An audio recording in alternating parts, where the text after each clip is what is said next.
ये कहानी एक ऐसे स्टूडेंट की है जिसने पूरे साल भर बिल्कुल भी पढ़ाई नहीं करी। उसके रिश्तेदार, उसके दोस्त, इवन उसके पेरेंट्स उससे ये बोल रहे थे कि तेरा तो कुछ नहीं हो पाएगा।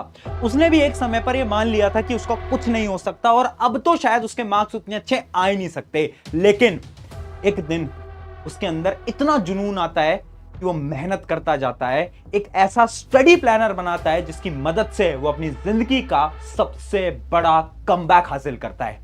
ये कहानी और किसी की नहीं है, ये कहानी तुम्हारी होने वाली है। यस, वो जो लड़का है, वो जो लड़की है, वो तुम बनने वाले हो। आज जो मैं 7 स्टेप की स्ट्रैटेजी बताऊंगा, उसको फॉलो करने के बाद तुम अपने जीवन का बेस्ट एकेडमिक कमबैक करने वाले हो। तो हाय एवरीवन, मैं हूं आप सभी का अपना प्रशांत भैया। कैसी चल रही है आपकी क्लास 11th या फिर क्लास 12th? एग्जाम में कितना टाइम है? बहुत कम टाइम है, सबको पता है। मुश्किल से 3 महीने बचे हुए हैं। बहुत सारे स्टूडेंट्स के एग्जाम तो अभी बहुत नजदीक आ गए हैं। किसी के 30 दिन बचे हैं, किसी के 45 दिन बचे हैं, ये सबको पता है, राइट? अब इस स्थिति पे क्या कमबैक पॉसिबल है? ये मन में सवाल आ रहा है ना, क्या सच में पॉसिबल है? क्या हो पाएगा? एक बार ये सवाल खुद से पूछो, खुद से बोलो, क्या तुम जितना भी टाइम बचा है ना एग्जाम में, उसमें हर रोज 4 घंटे सेल्फ स्टडी करने को तैयार हो? यस या फिर नो? खुद से पूछो। सेल्फ स्टडी की बात कर रहा हूं यहां पर मैं। स्कूल का टाइम हटा दो, कोचिंग का टाइम हटा दो, सेल्फ स्टडी 4 घंटे हर रोज कंसिस्टेंसी के साथ। अब चाहे किसी की शादी आए, कुछ भी हो, मुझे नहीं पता, 4 घंटे हर रोज कर सकते हो। अगर अंदर से आंसर आ रहा है ना कि हाँ तू कर जाएगा, तू कर जाएगी, तो तुम अपने जीवन का सबसे बड़ा एकेडमिक कमबैक करने जा रहे हो। और अगर अंदर से आवाज आ रही है नहीं, तो इस वीडियो को छोड़ के चले जाओ, बात खत्म। ठीक है? अंदर से आवाज आ रही है ना, इसका मतलब है तुम करोगे। अब कैसे करोगे, कौन सा प्लानर फॉलो करोगे, वो मैं आज आपको बता रहा हूं। 7 स्टेप्स हैं। एक नोटबुक पेन लेकर आ जाओ। अभी तक लोग तुमसे बोलते आ रहे हैं तुम नहीं कर पाओगे। देखो, एक चीज याद रखना कि जब लोग तुमसे बोल रहे हैं कि तुम नहीं कर पाओगे और उस समय पर तुम उस चीज को अचीव कर लेते हो ना, असली मजा तभी आता है ना? और वो मजा तुम्हें जल्दी आने वाला है। आ जाओ, देखते हैं क्या क्या स्टेप्स हैं। सबसे पहला स्टेप नंबर 1 क्या है? मेक शॉर्ट अचीवेबल गोल। ये बहुत इंपॉर्टेंट है, समझना मैं क्या बोल रहा हूं। अब तुम्हें ना लिखना पड़ेगा कि तुम्हारा छोटा और अचीवेबल गोल क्या है। शॉर्ट यानी क्या होता है? अभी तुमसे मैं बोलूंगा तुम्हारा गोल क्या है, तुम बोलोगे भैया क्लास 11th के अंदर ना पास होना है। कुछ बोलेंगे क्लास 11th के अंदर 90% लाने हैं। कुछ बोलेंगे क्लास 12th के अंदर हमें टॉप करना है। वो तुम्हारा लॉन्ग टर्म गोल है। मैं बोल रहा हूं शॉर्ट टर्म गोल, यानी अगले 30 दिन के अंदर तुम्हारा क्या गोल है। अब लिखो फटाफट से। नेक्स्ट 30 डेज के अंदर तुम्हें क्या क्या चीज को अचीव करना है, वो सारे टॉपिक्स लिख दो, वो सारी चीजें लिख दो जो कि तुम्हें अचीव करनी है। लिखो फटाफट से, है ना? कि मुझे ये वाला चैप्टर भी करना है, ये भी करना है, ये भी करना है, ये भी करना है, इसकी क्वेश्चन प्रैक्टिस करनी है, इसका रिवीजन करना है, सब कुछ लिख दो अगले 30 दिन तक। मैं ये नहीं बोल रहा कि अगले 3 महीने बाद क्या करने वाले हो, मुझे उससे फर्क नहीं पड़ रहा। मुझे फर्क पड़ रहा है अगले 30 दिन में तुम क्या करने वाले हो।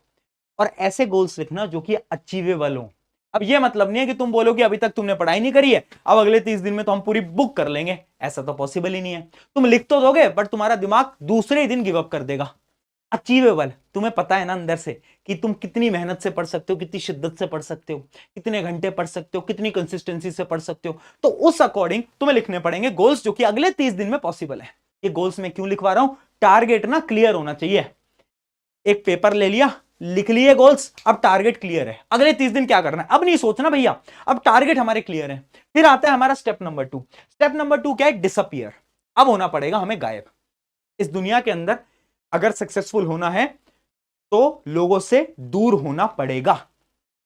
जब तक आप अपनी सबसे कीमती चीज कुर्बान नहीं करते, कोई भी चीज आपको मिलती नहीं है। ये सच्चाई है इस जीवन की, है ना? तुम्हारी कीमती चीज क्या है? मोबाइल फोन, तुम्हारा डिस्ट्रैक्शन। जो भी तुम्हारा डिस्ट्रैक्शन है, कुछ महीनों के लिए गिव अप करके देखो।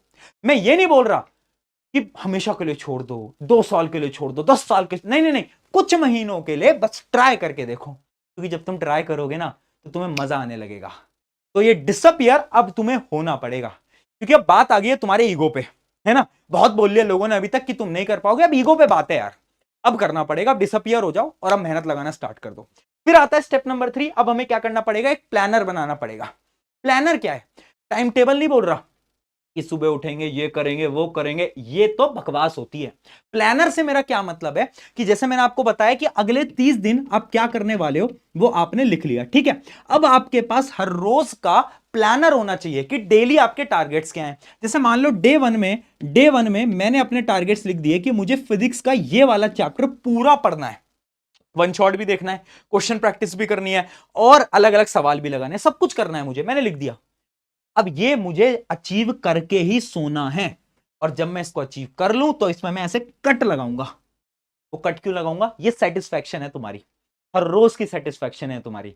जब तुम्हें स्टार्ट करोगे ना, ऐसी सेटिस्फैक्शन आने लगेगी अंदर से, वो जो तुम्हें अभी तक फील हो पा रहा था ना कि तुम बेकार हो, तुम नहीं पढ़ पाते, तुम मेहनत नहीं कर पाते, वो अचानक से डीमोटिवेशन कम हो जाएगी और मोटिवेशन तुम्हारे अंदर से आने लगेगी और हर रोज तुम मेहनत से पढ़ाई करना स्टार्ट कर दोगे। तो प्लानर बनाना है, टाइम टेबल तो बकवास चीज होती है, कमी मत बनाना। फिर आता है अगला स्टेप, स्टेप नंबर 4, जो कि है स्मार्ट वर्क स्ट्रैटेजी। अब देखो स्मार्ट वर्क स्ट्रैटेजी क्या बोलती है। सबसे पहली चीज तो आपको ना एक नॉर्मल स्ट्रैटेजी होती है RQR स्ट्रैटेजी, वो मैं आपको पहले समझा देता हूं। RQR स्ट्रैटेजी क्या बोलती है, देखो RQR, पहले R का मतलब है कि आप रीड कहां से करोगे। यानी मान लो एक चैप्टर है फिजिक्स का, सबसे पहली बार उसको पढ़ोगे कहां से? वो नोट्स हो सकते हैं, वो वन शॉट वीडियोस हो सकती हैं, वो डिटेल लेक्चर्स हो सकते हैं। तो सबसे पहले तो आप लिख दो कि फिजिक्स का ये वाला चैप्टर मैं यहां से पढ़ने वाला हूं।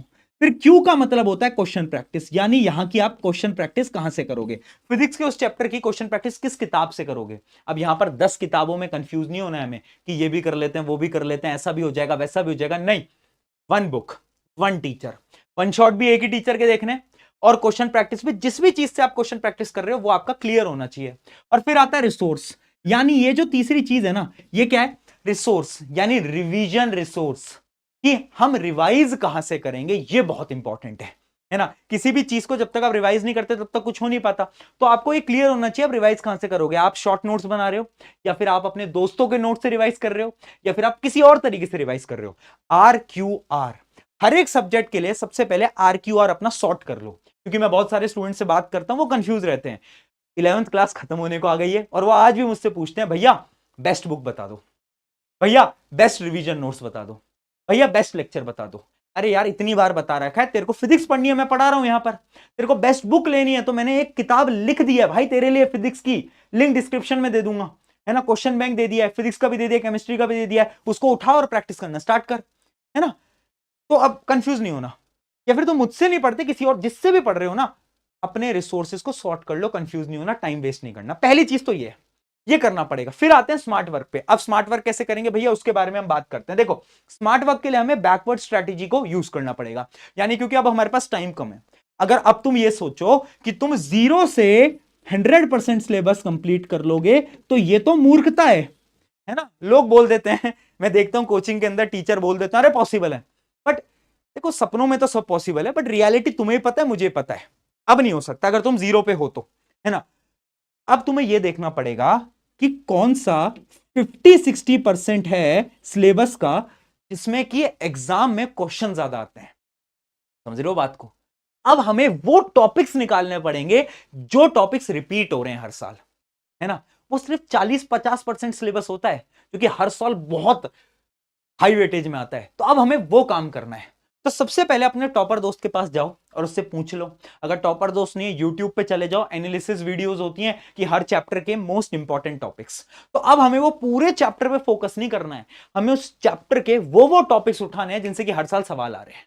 ये होता है स्मार्ट वर्क, है ना। ये हमें करना है, ये बहुत इंपॉर्टेंट है, ठीक है। अब कुछ बच्चे ये भी सवाल पूछते हैं कि भैया अभी ना हमारी बहुत सारी बैकलॉग्स भी हो रखी हैं और हमारा करंट सिलेबस भी चल रहा है, तो किस पे फोकस करें। तो देखो एक सिंपल सा रूल मैं आपको यहां पर भी बता देता हूं, जो कि होता है 70-30 रूल। 70-30 रूल ये बोलता है कि जब भी आपकी बैकलॉग हो गई है और आपका करंट सिलेबस भी चल रहा है, तो आपको फोकस करना होता है करंट सिलेबस पे। पुरानी बातों को बाद में याद करेंगे। तो आपका 70% टाइम जाना चाहिए आपके करंट सिलेबस पे, और जो 30% टाइम है वो आपके बैकलॉग्स पे आपका जाना चाहिए। यानी हमें क्या करना है, ज्यादा टाइम जो आज पढ़ाई हो रही है आपके स्कूल के अंदर, ट्यूशन के अंदर, कोचिंग के अंदर, आपको वहां फोकस करना है। बैकलॉग पे आपको कम फोकस करना है, ज्यादा बैकलॉग पे फोकस मत लगाओ। ट्राई करो सैटरडे संडेज या फिर जब आपकी छुट्टी वगैरह हो तब आप बैकलॉग पे फोकस कर पाओ, ठीक है। और बैकलॉग पढ़ना है तो स्मार्ट तरीके से पढ़ना है, जो कि मैंने आपको बताया। आपको बेस्ट टॉपिक पता होने चाहिए, सिर्फ वो टॉपिक्स पढ़ो, काम खत्म, है ना। और क्वेश्चन प्रैक्टिस वो तो आपको करनी होगी। तो ये बहुत इंपॉर्टेंट टेक्निक है, इसको फॉलो करो। फिर आते हैं अगली स्ट्रैटेजी की तरफ, जो कि है step number 5, study less repeat more. देखो यार एक स्टूडेंट कितना ज्यादा पढ़ता है ना, उससे फर्क नहीं पड़ता। एक स्टूडेंट एक ही चीज को कितनी बार पढ़ता है, उससे फर्क पड़ता है। यानी ना, हमारी जो मेमोरी है ना, अगर ये हमें तेज करनी है तो हमें बार बार एक दो चीजें पढ़नी पड़ेंगी, तभी हमारी मेमोरी में स्टोर हो पाएगा। तो इसलिए थ्योरी सब्जेक्ट्स के लिए रिपीट करो, यानी रिवाइज करो, बार बार रिवाइज करो। अब रिवीजन का बेस्ट तरीका क्या है? रिवीजन का बेस्ट तरीका होता है क्वेश्चन प्रैक्टिस। ये मैं बहुत बार बोल चुका हूं कि जब तुम सवाल लगाना स्टार्ट करती हो ना, तो उसकी मदद से तुम्हारा रिवीजन होता है। अब ये कोई छोटी क्लास तो है नहीं 9th-10th जिसके अंदर तुम वापस से नोट्स उठाओगे, नोट्स पलटते जाओगे, पलटते जाओगे, पलटते जाओगे, पलटते जाओगे। अब तुम्हारे एक चैप्टर के नोट्स ही इतने मोटे किताब के बराबर होंगे, तुम्हें पता है आपके टाइम पे, है ना। तो इस वजह से तुम वो रिवाइज नहीं कर सकते। तो इसलिए पहले क्वेश्चन प्रैक्टिस करो। अगर एक चैप्टर के क्वेश्चन तुमसे सॉल्व नहीं हो पाए तो फिर अपने नोट्स पे आओ और फिर तुम क्या करो, नोट्स वगैरह रिवाइज करो और फिर वापस से क्वेश्चन की तरफ जाओ। ये तरीका होता है। अगर किसी चैप्टर के क्वेश्चन सॉल्व हो जाएं तो उसके नोट्स वापस से पलट के देखने ही नहीं होते। इसका यह मतलब होता है कि वो चैप्टर तुम्हें पूरी तरीके से आता है, अब तुम्हें उसको रिवीजन नहीं करना है। ये बात समझ में आ गई। अब आते हैं स्टेप नंबर 6 की तरफ, जो कि है नेवर डिस्कस। देखो, इस समय पर ये जो तुम्हारे गोल्स हैं, ये जो तुम्हारी स्ट्रैटेजीज हैं, इनके बारे में ना डिस्कस मत करो। तुमने एक चीज नोट करी कि जब भी तुम किसी को अपना कोई प्लान बताते हो तो वो प्लान ना कभी भी पॉसिबल नहीं हो पाता। देखा है, तुम बोलोगे कि चलो मैं ना परसों घूमने जाऊंगा और 4 लोगों को बता दो, तुम जा ही नहीं पाओगे घूमने परसों। होता है ना ऐसा? ऐसा क्यों होता है? क्योंकि एक साइंटिफिक टर्म होती है डोपामिन, है ना। जब हम किसी को वो चीज बता देते हैं ना, तो हमें ना उसका सेटिस्फेक्शन मिल जाता है। फिर हम उस चीज को अचीव करने के लिए उतनी मेहनत करते ही नहीं है। यानी मैंने सोचा मैं 12 घंटे पढ़ूंगा, अब मैंने 4 लोगों को बता दिया, 4 लोगों ने बोला वाह यार 12 घंटे पढ़ेगा, मुझे अब खुशी मिल गई, मेरे को सेटिस्फेक्शन मिल गई, अब मैं 12 घंटे पढ़ूंगा ही नहीं। ये इस दिमाग का खेल है। इसलिए डिस्कस मत करो। जब तक तुम डिस्कस नहीं करोगे ना, ये दिमाग के अंदर रहेगा और दिमाग के अंदर एक्साइटमेंट रहेगी 12 घंटे पढ़ने की, और फिर तुम सच में पढ़ोगे। ये बहुत इंपॉर्टेंट पॉइंट है। ठीक है, फिर आ जाते हैं फाइनल पॉइंट की तरफ, जो कि है डोपामिन डिटॉक्स। देखो, अगले 7 दिन तुम्हारे लिए बहुत मुश्किल रहने वाले हैं, क्योंकि ये जो चैलेंज जो मैंने तुम्हें दिया है ना, बिगेस्ट कमबैक का, ये उतना आसान नहीं है जितना लग रहा है। तो अगले 7 दिन तुम्हें डोपामिन डिटॉक्स करना पड़ेगा। डोपामिन डिटॉक्स क्या होता है? ये जितने भी डिवाइसेस हैं, सोशल मीडिया है, इनसे थोड़ा सा दूर जाओ बस अगले 7 दिन, फिर वापस आ जाना।